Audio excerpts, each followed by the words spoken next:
इतना लेट में कैसे आतीस? आए में तो देरी हो गए, लेकिन तोला भूख तो लगत होई। भूख तो लागत है। ए ला तोर बा। किरी मोर खवाई मना तो परेशान हो गई। कभू तो बोल गुपचुप खवा देते, गोल गोल खट्टा मीठा पानी में। खाबे के नहीं था ना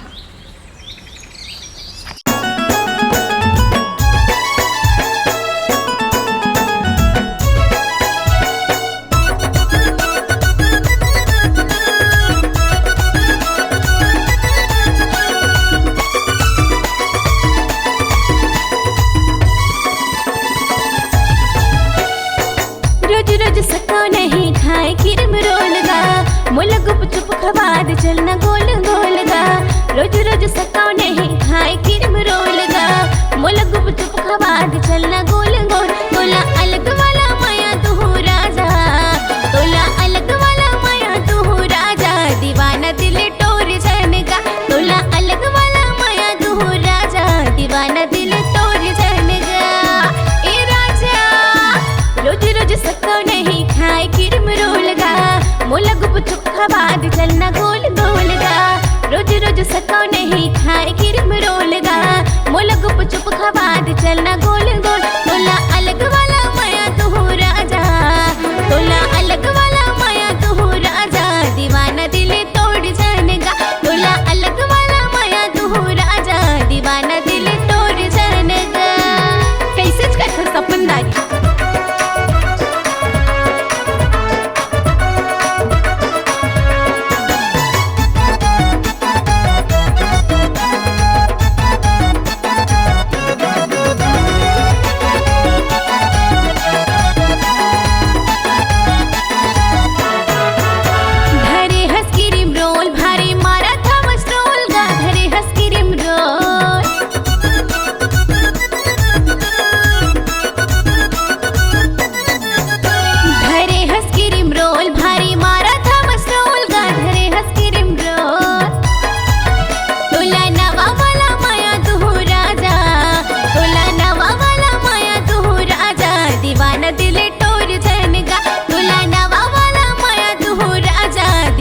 दिल टोर जनगा।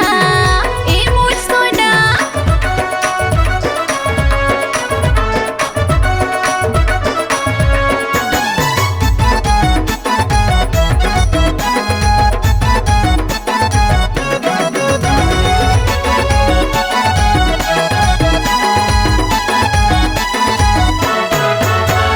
खाबे कई के बोल बताहू दिल खोल दा, खाबे कई के बोल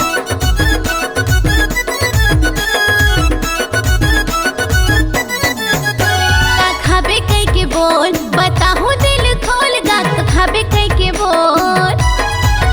तोला कुरबा वाला माया तू राजा, तोला कुरबा वाला माया तू राजा, दीवाना दिल टोर जानेगा। तोला कुरबा वाला माया तू राजा, दीवाना दिल टोर जानेगा। बारिश की गई रोज सको नहीं खाए किरम रोल गा, मुला गुपचुप खवा दे चलना गोल गोल गा। रोज सको नहीं खाए किरम रोल गा, मुला गुपचुप खवा दे चलना गोल